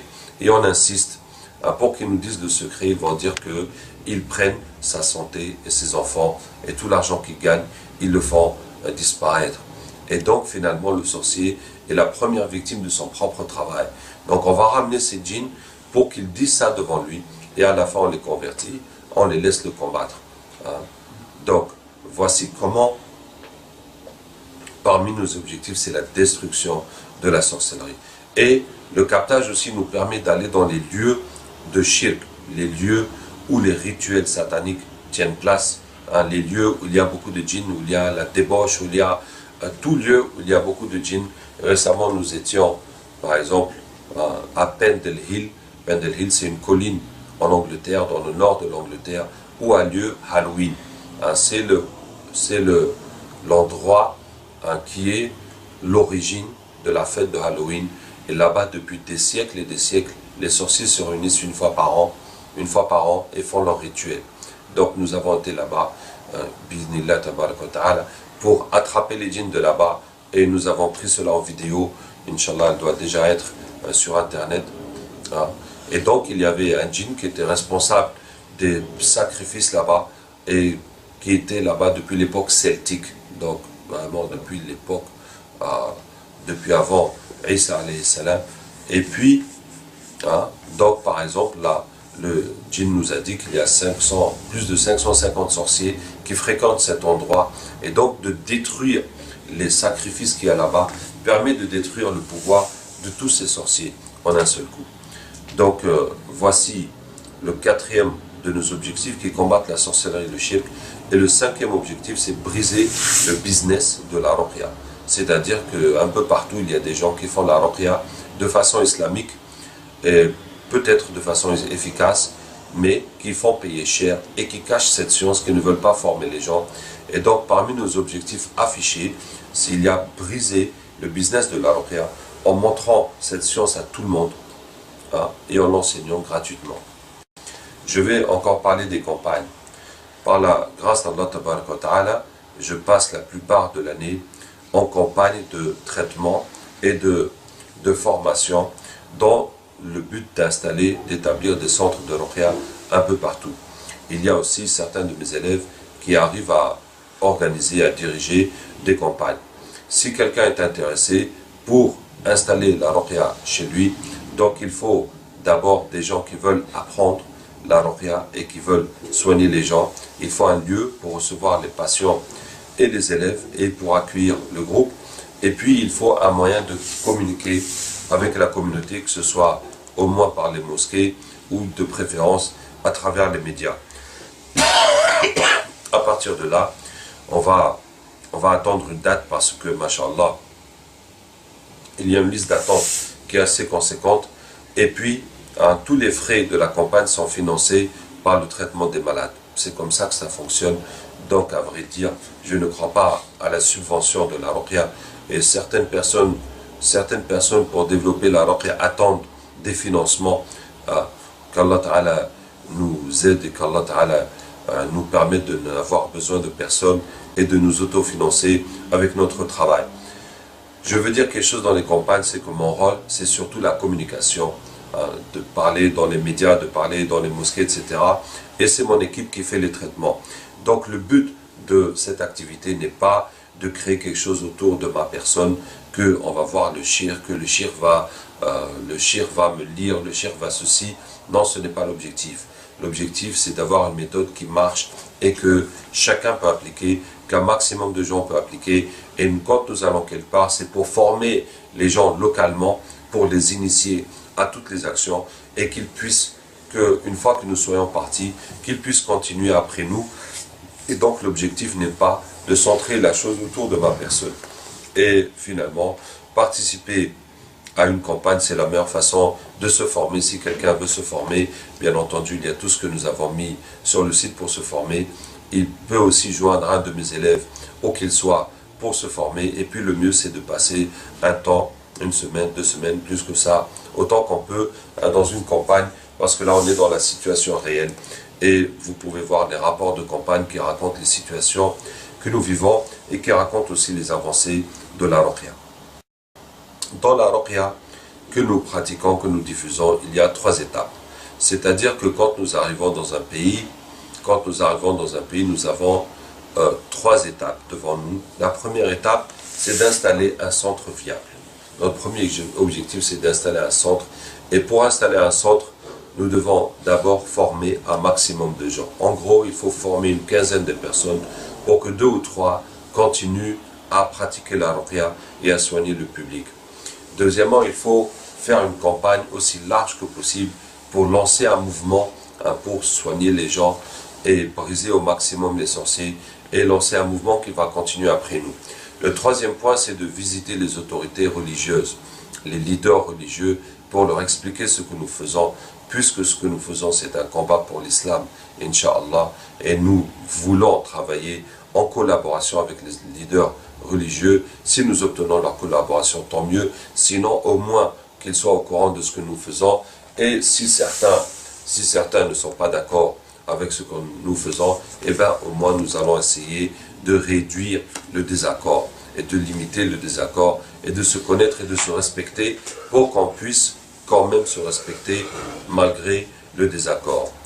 Une fois qu'un centre est établi, là nous avons une deuxième étape qui est l'expansion. L'expansion d'abord géographique en établissant des centres dans plusieurs endroits différents du pays. Ensuite l'expansion par les médias en essayant d'aller dans toutes les médias possibles pour annoncer aux gens que voilà, nous soignons telle et telle maladie, qu'ils peuvent venir se traiter à tel endroit. Et troisièmement, c'est la collaboration avec le corps médical. C'est quelque chose de très important, de collaborer avec le corps médical, puisque nous avons des patients, beaucoup de patients qui ont essayé d'épuiser les solutions médicales et qui sont toujours malades. Donc nous voulons informer les médecins et autres acteurs de la santé que si vous avez les gens qui souffrent de ces pathologies, vous pouvez nous les envoyer directement. Il y a aussi dans la collaboration avec le corps médical la recherche d'une reconnaissance officielle de l'aspect médical efficace de la ruqya. Cela a été obtenu dans un pays, dans un seul pays jusqu'à présent, c'est en Guinée-Conakry, où notre groupe est une ONG médicale, par la grâce d'Allah Tabaraka wa Ta'ala. Ensuite, le dernier point de l'expansion, c'est la formation du corps religieux. C'est-à-dire qu'il est vraiment dommage que les imams, les oustas, les ulama, etc., dans leur formation, ne reçoivent pas de formation à la ruqya et n'aient pas une compréhension précise de la ruqya. Et c'est vraiment dommage parce que des fois, souvent, ce sont des gens qui ont l'apparence de la religion, qui pratiquent le shirk, et d'autres ulama, d'autres imams n'arrivent pas à condamner ce shirk parce qu'eux-mêmes ne s'y connaissent pas. Et subhanallah, qu'Allah Ta'ala ait pitié de nous.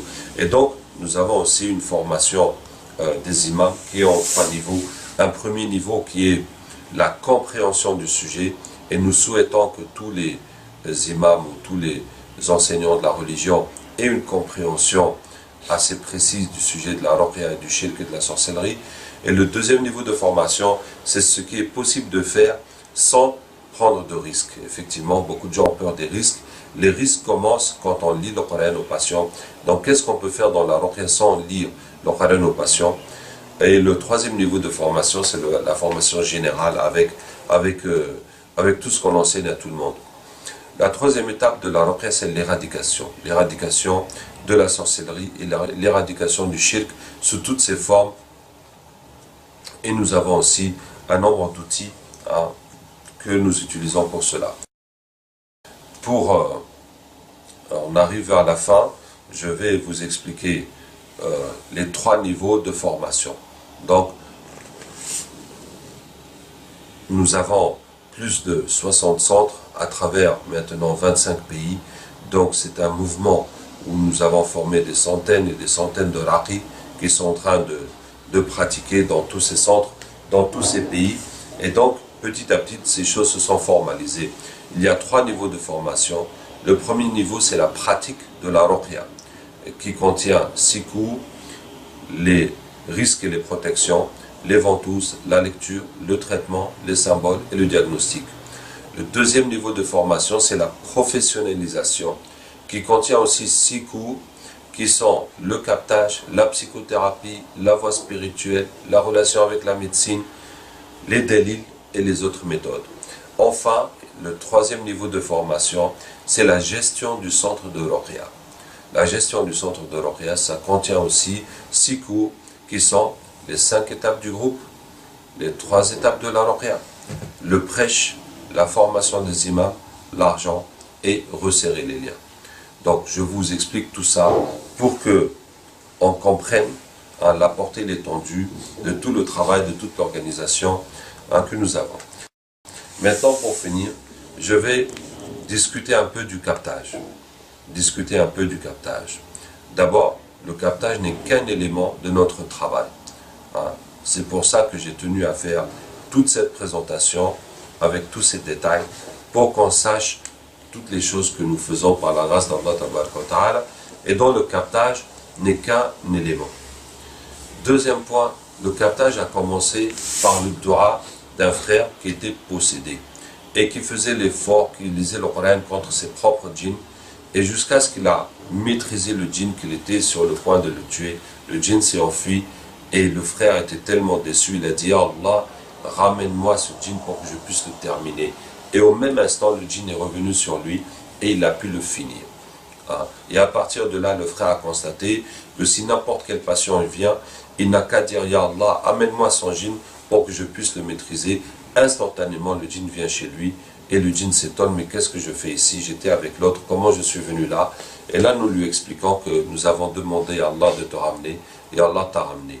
Et cela rend le djinn dans une position extrêmement vulnérable, où il suffit de lire le Coran, ça le brûle, et si on le découpe, et ben ça découpe son corps, et ce qui fait que le djinn accepte l'islam beaucoup plus facilement. Donc, c'est comme ça que la chose a commencé. Et ce que je veux dire, il n'y a dans le captage rien d'autre que le dua et le Coran. Je vous donne la preuve, c'est que tout ce que je fais, je l'enseigne. Et mes élèves le font partout. Donc il n'y a pas une partie qui est cachée, qu'on ne montre pas au public, non. Et si vous venez vous former dans la ruqya, il faut passer le niveau 1 de la pratique de la ruqya pour ensuite arriver au niveau 2 de la formation du captage, et vous verrez comment ça marche. Et j'invite n'importe quel raqi à le faire. Si vous avez un patient qui est possédé, et si vous parlez avec son djinn, et si le djinn devient musulman, vous n'avez qu'à lui dire maintenant, on va demander à Allah de ramener les autres djinns qu'il y a dans ton corps, les autres djinns qu'il y a dans ta maison, le sorcier chez qui vous travaillez, on va demander à Allah de ramener les djinns qui restent chez lui, et vous récitez Aïna Matakunu, et vous allez voir qu'ils vont venir, et qu'ils seront soumis, et que vous aurez la facilité de les convertir.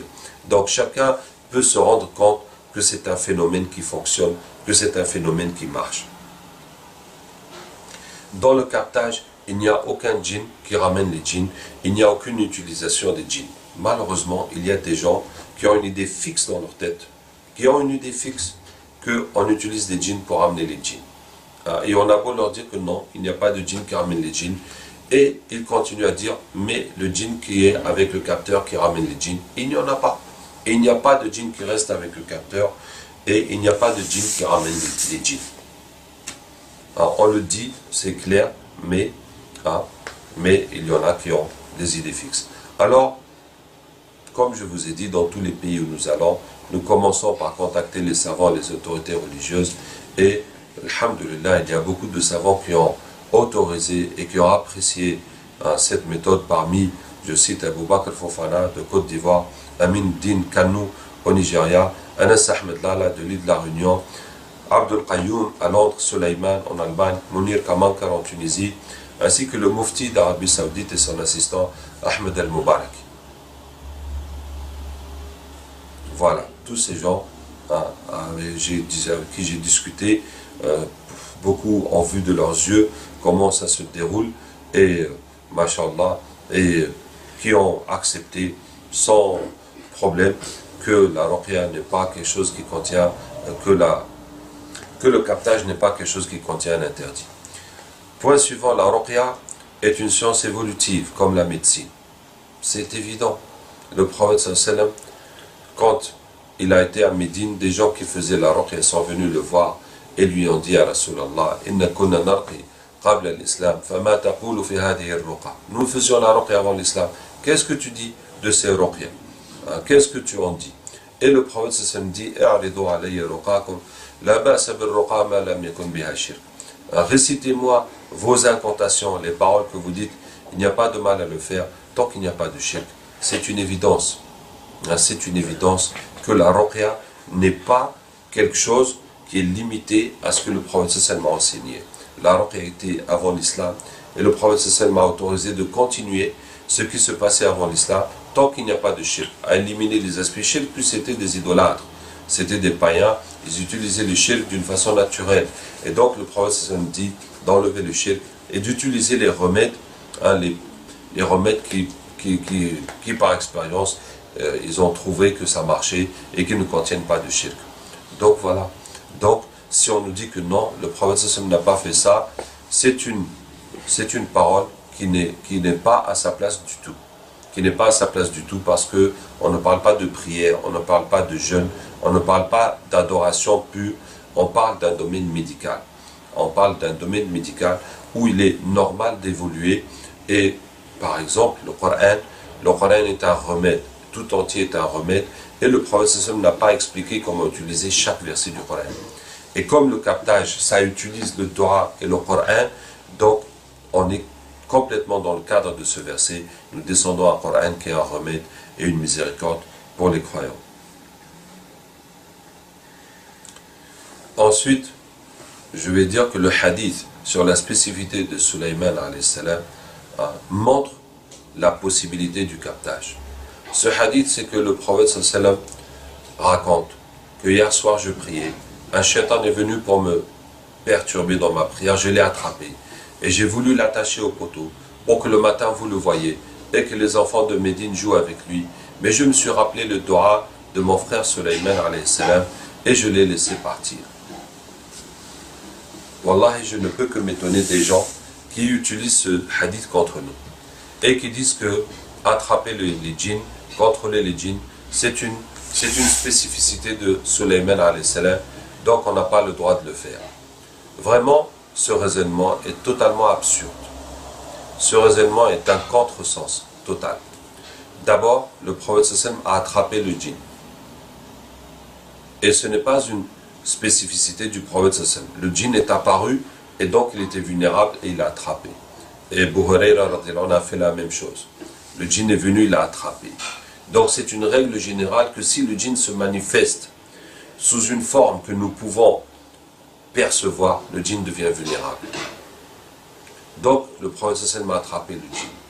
Et il a voulu l'attacher et le garder au matin et en faire un show, le montrer aux sahab et le montrer à tout le monde. Ça montre que c'était possible et que ce n'était pas haram de le faire. Mais il s'est rappelé du dua de Sulayman alayhi salam et il l'a laissé. Est-ce que le dua de Sulayman signifie que c'est impossible? Ça ne veut pas dire que c'est impossible. C'était possible que le prophète sallam le fasse. Est-ce que le dua de Sulayman alayhi salam signifie que c'était haram? Que Sulayman contrôlait les djinns, maintenant pour nous c'est haram de contrôler les djinns. Non, ce n'est pas ça que signifie le dua de Sulayman.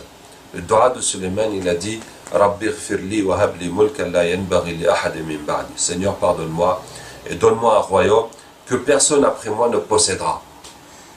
Donc le dua de Sulayman signifie qu'il est impossible d'avoir ce pouvoir après lui. Il est impossible. Il n'y a rien de haram. Par exemple, Sulayman alayhi salam, Allah lui a donné le vent, et le vent le transportait, lui et son armée.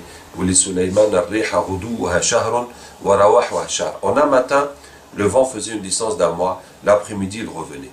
Ce qu'il fallait aux gens normaux, un mois de voyage pour atteindre, et bien Sulayman allait le matin, revenait l'après-midi, lui avec son armée, son matériel, avec le vent. Donc c'est un pouvoir qu'Allah a donné à Sulayman. Ça ne veut pas dire qu'il est interdit de fabriquer des avions, ou des hélicoptères, ou des fusées, mais ça veut dire qu'on n'aura jamais le vent comme moyen de transport. Personne n'aura le pouvoir de commander le vent comme Sulayman alayhi salam l'avait. Et qu'est-ce qu'Allah a donné à Sulayman alayhi salam pour les djinns? Allah Ta'ala dit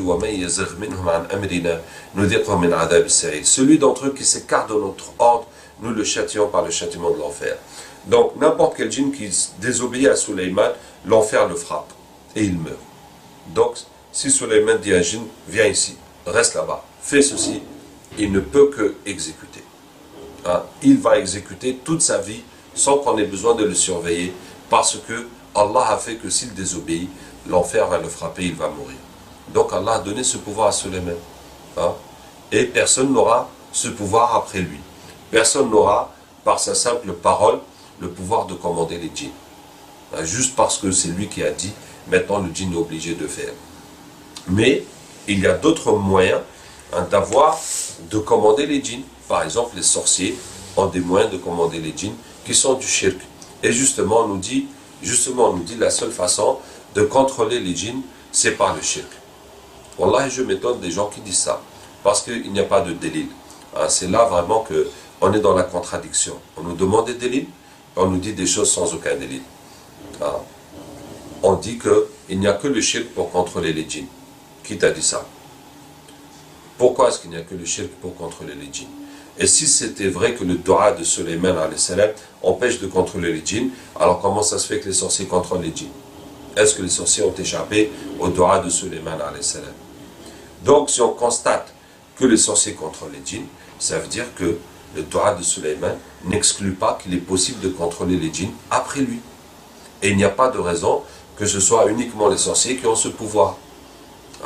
Il n'y a pas de raison que ce soit uniquement par le shirk qu'on puisse contrôler les djinns. Voilà. Et donc, ce hadith du prophète sallallahu alayhi wa sallam, ce hadith de dua de Sulayman montre qu'il est possible d'attraper les djinns. Et le prophète sallallahu alayhi wa sallam l'a fait, et Abu Hurayra l'a fait. Et Abu Hurayra aussi voulait garder le djinn prisonnier jusqu'à l'emmener au prophète sallallahu alayhi wa sallam. Mais, comme vous savez, le shaitan a négocié, il s'est excusé de la pauvreté, après il a enseigné à Abu Hurayra la façon de lire Ayatul Kursi avant de dormir, et il l'a laissé partir. Sinon, il était son prisonnier, et il était possible de l'amener. Voyez-vous, si aujourd'hui, l'occasion se reproduit, et qu'un djinn vient sous forme de chien, ou sous forme d'être humain, comme ça s'est passé au temps du prophète sallallahu alayhi wa sallam, et qu'on l'attrape, et qu'on l'attache, et qu'on le filme, et qu'on l'expose à tout le monde, vous imaginez le bruit que ça va faire? Vous imaginez la révolution que ça va faire? Alors que le prophète sallallahu alayhi wa sallam, il était à deux doigts de le faire. Abu Hurayra aussi pouvait se ramener le matin à la mosquée avec son prisonnier et dire à Rasulallah, voilà, lui hier soir, il est venu voler la zakat et puis je l'ai attrapé, je l'ai attaché, je l'ai ramené. Voilà. Sans savoir que c'était un djinn, et pourtant c'était un djinn et tout le monde va le voir. Donc ce n'est pas quelque chose qui est exclu, ce n'est pas quelque chose qui est shirk, ce n'est pas quelque chose qui contredit le dua de Sulayman alayhi salam. Et nous, dans le captage, on ne fait pas des djinns nos prisonniers. On les attrape quelques minutes, le temps de les convertir et de les faire partir. Donc ce que nous faisons est totalement conforme à ce que le prophète sallallahu alayhi wa sallam a fait et à ce que Abu Hurayra radhiyallahu anhu a fait. Qu'Allah Ta'ala nous aide. Maintenant, autre chose, on nous dit, comment ça se fait que dans le captage, le dua soit accepté? Ça veut dire on demande et Allah donne. On demande à Allah de ramener et Allah ramène instantanément le djinn. Effectivement, c'est étonnant. Nous aussi, on était étonnés. Quand on a commencé à faire le captage, on était étonnés de la façon dont ça fonctionne. Mais l'explication que je vais vous dire, c'est que dans le monde des djinns, le fonctionnement de dua est similaire au fonctionnement du Coran. Vous voyez que les djinns, le Coran les brûle quand ils sont désobéissants, quand ils sont mécréants, alors que dans le monde des humains, le Coran n'a pas cet effet. Si vous lisez le Coran à des gens qui ne sont pas musulmans, ben ça ne va pas les brûler. Ils ne vont pas s'enflammer et puis ils ne vont pas mourir. parce que vous êtes en train de leur lire le Coran. Alors que ça a cet effet sur les djinns. Et nous avons trouvé que quand on lit des versets, les djinns comprennent et ressentent le sens des versets, alors que la personne même qu'elle possède, qui est la personne même où le djinn ne comprend pas le sens de ces versets en arabe. Donc, le Coran a un effet sur les djinns. Et Allah nous a raconté ça 2 fois dans le Coran. 2 fois dans le Coran, Allah Ta'ala dit que les djinns sont venus, ils ont écouté le Coran, ça les a touchés, se sont convertis. Malheureusement, nous n'avons pas su tirer profit de ces versets, de ces récits coraniques. Et pendant des années, j'ai prêché les djinns, j'ai négocié, j'ai expliqué, j'ai raisonné les djinns, comme on raisonne un être humain pour les convertir à l'islam, avant de me rendre compte que toutes ces discussions, c'est inutile. Il suffit de réciter des versets du Coran, ça va les toucher et ils vont se convertir. Donc c'est un raccourci très fort pour prêcher, pour convertir les djinns. Donc ce que je dis, c'est que la façon que le doigt agit sur les djinns, c'est la même façon que le Coran agit sur les djinns. C'est une action qui n'est pas la même dans le monde des humains, et c'est ça qui fait que ça marche, et nous ne pouvons que constater. Nous ne pouvons que constater. Ça veut dire que on vous dit que on demande à Allah, on lit le Coran et le djinn vient.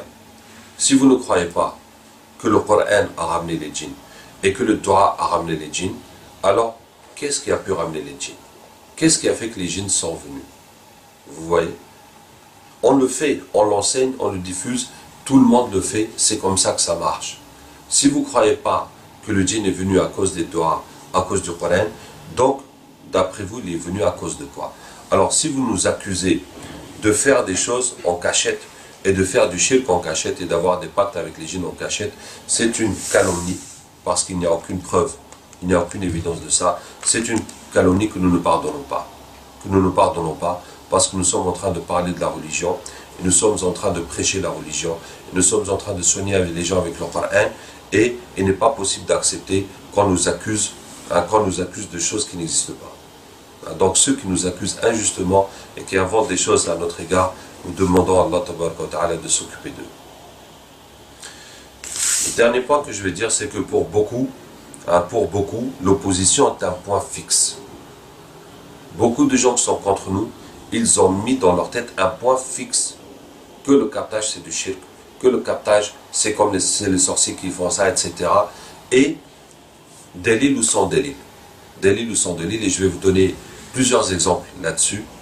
L'exemple d'un de mes élèves qui s'est retourné contre moi et il m'a ramené des arguments contre le captage et je lui ai montré que ces arguments étaient faux et il m'a dit je n'ai pas d'arguments mais je vais chercher jusqu'à ce que je vais trouver les arguments contre le captage. Et je lui dis mon frère, tu es complètement dans l'absurde. Tu es complètement dans l'absurde.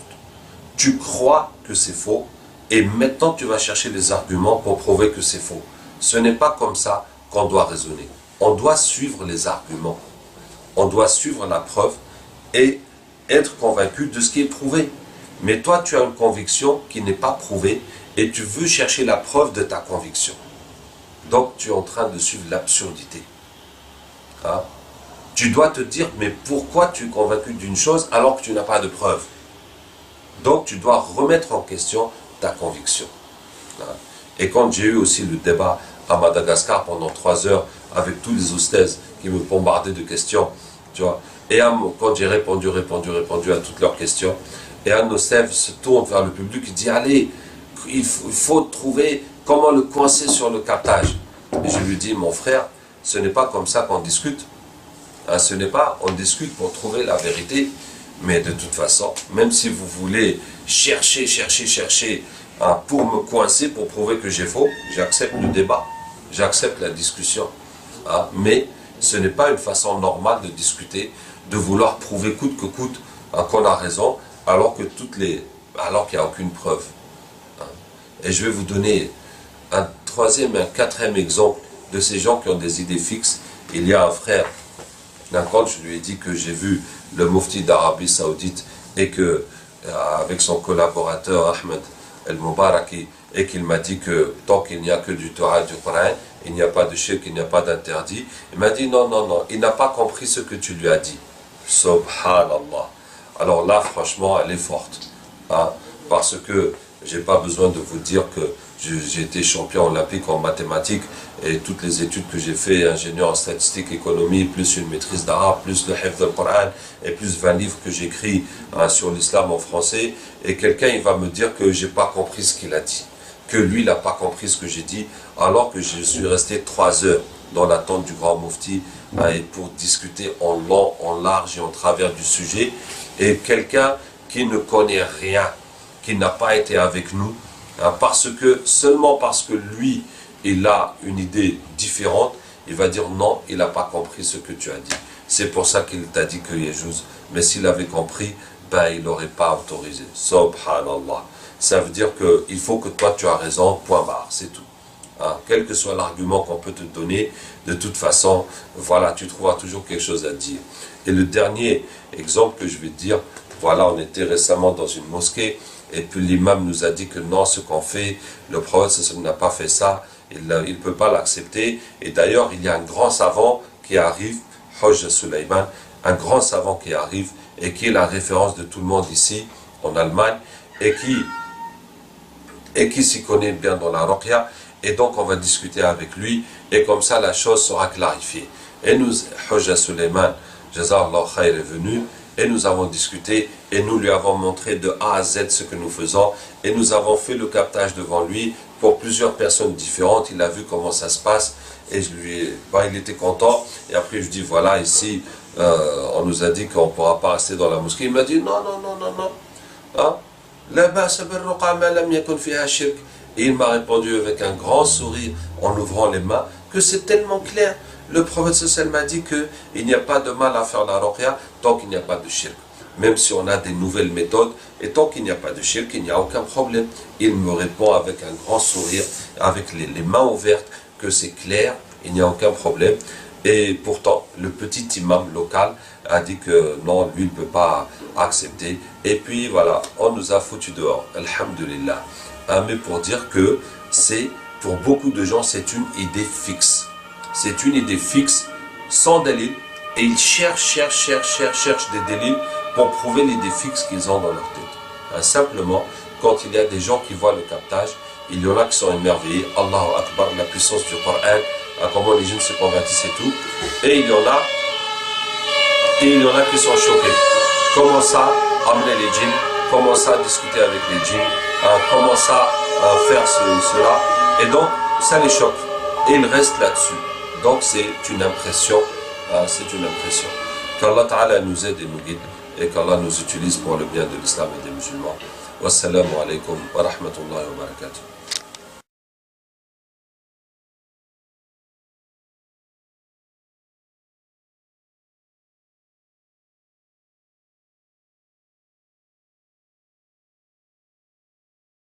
وقل جاء الحق وزهق الباطل إن الباطل كان زهوقا